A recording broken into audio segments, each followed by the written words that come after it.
যুদ্ধের মাঝে ইসরায়েল একটি অসাধারণ পরিকল্পনা করেছিল।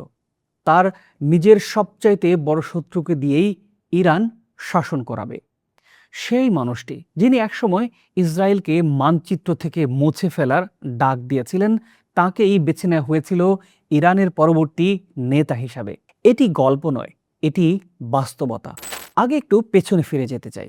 মাহমুদ আহমেদিনেজাদ ২০০৫ সাল থেকে ২০১৩ সাল পর্যন্ত ইরানের প্রেসিডেন্ট ছিলেন। কট্টর জাতীয়তাবাদী, পারমাণবিক কর্মসূচির সমর্থক এবং ইসরায়েল বিরোধী বক্তব্যের জন্য বিশ্বজুড়ে পরিচিতি পেয়েছিলেন তিনি।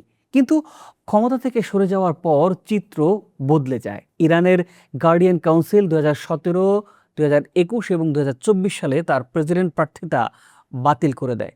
কার্যত তিনি হয়ে পড়েন একজন গৃহবন্দী, নিজের বাড়িতে আইআরজিসির পাহারায়।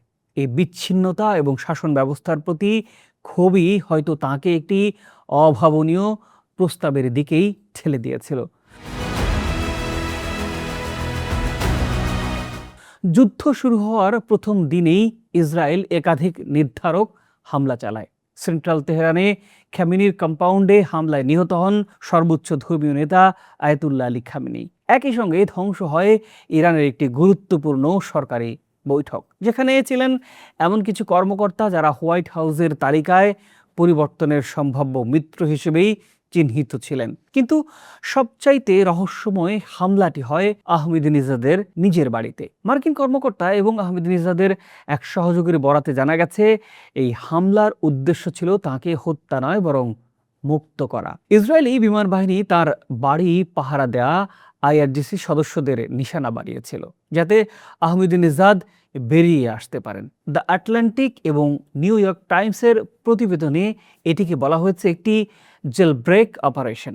প্রশ্ন হলো, ইসরায়েল ও আমেরিকার মতো দেশগুলো এই কট্টর ইসরায়েল বিরোধী নেতাকে কেন বেছে নিয়েছিল?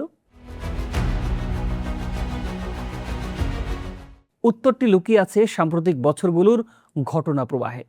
প্রথমত, আহমেদিনেজাদ সাম্প্রতিক বছরগুলোতে ইরানের শাসন ব্যবস্থার দুর্নীতি ও কুশাসনের তীব্র সমালোচক হয়ে উঠেছিলেন।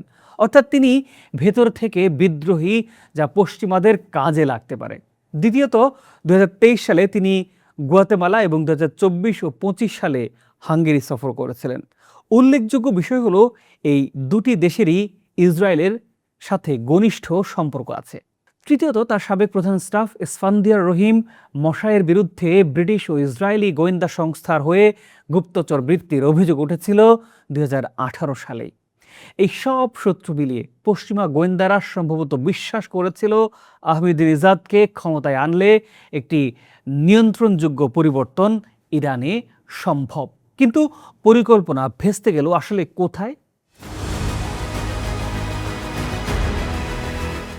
হামলায় আহমেদিনেজাদ আহত হন তখন। তিনি বেঁচে যান, কিন্তু এই ঘটনার পর তার মনোভাব বদলে যায়। শাসন ব্যবস্থা পরিবর্তনের পরিকল্পনা নিয়ে তার মোহভঙ্গ হয়। তারপর থেকে তাকে আর প্রকাশ্যে দেখা যায়নি। এর বাইরেও বড় সমস্যা ছিল কাঠামোগত। ইসরায়েলের মূল পরিকল্পনায় ছিল বিমান হামলা, সর্বোচ্চ নেতাকে হত্যা, কুর্দিদের সমাবেশ ঘটানো, বিদ্যুৎ গ্রিড ধ্বংস করা, অস্থিতিশীলতা তৈরি করা এবং একটি বিকল্প সরকার ইরানে প্রতিষ্ঠা করা। বিমান হামলা ও খামেনিকে হত্যার বাইরে বাকি কিছুই বাস্তবায়িত হয়নি। এটি মার্কিন ও ইসরায়েলি কর্মকর্তাদের একটি বড় ব্যর্থতা। এই যুদ্ধের শুরুতে প্রেসিডেন্ট ট্রাম্প প্রকাশ্যে বলেছিলেন, ইরানের ভেতর থেকে কেউ একজন দায়িত্ব নিলে সবচাইতে ভালো হয়। হোয়াইট হাউসের মুখপাত্র অ্যানা কেলি অবশ্য রেজিম চেঞ্জ পরিকল্পনা বা আহমেদিনেজাদ প্রসঙ্গে সরাসরি মন্তব্য করতে রাজি হননি। তিনি বলেছেন, অপারেশন এপিক ফিউরির মাধ্যমে ইরানের ব্যালিস্টিক ক্ষেপণাস্ত্র ধ্বংস, উৎপাদন কেন্দ্র গুড়িয়ে দেয়া, নৌবাহিনীকে ডুবিয়ে দেয়া এবং প্রক্সি বাহিনীগুলোকে দুর্বল করা, এই সব লক্ষ্য অর্জিত হয়েছে। Regime change? সে প্রশ্নের জবাব এলো না। এই পুরো ঘটনা থেকে কয়েকটি বড় প্রশ্ন আসলে সামনে আসে। প্রথমত, ইসরায়েল ও আমেরিকা কি সত্যি বিশ্বাস করেছিল একজন কট্টর জাতীয়তাবাদী ক্ষমতায় বসিয়ে ইরানকে নিয়ন্ত্রণ করা যাবে, নাকি এটি ছিল কেবলই অস্থিরতা তৈরি একটা বড় অজুহাত? দ্বিতীয়ত, আহমেদিনেজাদ কি স্বেচ্ছায় এই পরিকল্পনায় রাজি হয়েছিলেন?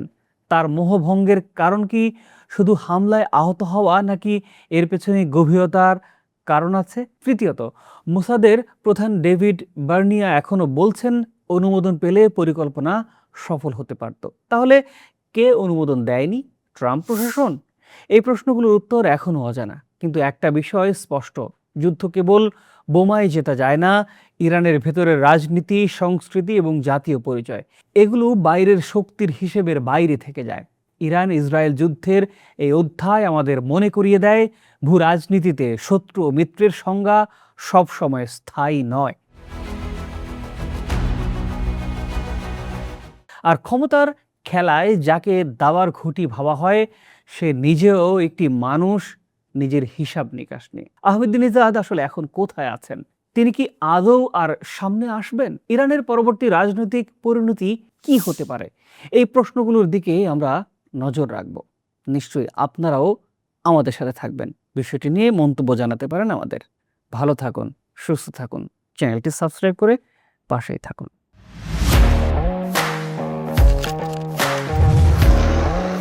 প্রফেশনাল স্টুডিও খুঁজছেন? ঢাকার প্রাইম লোকেশন নয়াপল্টনে দেশ সমাচার স্টুডিও আপনার কন্টেন্ট প্রোডাকশনের নির্ভরযোগ্য ঠিকানা।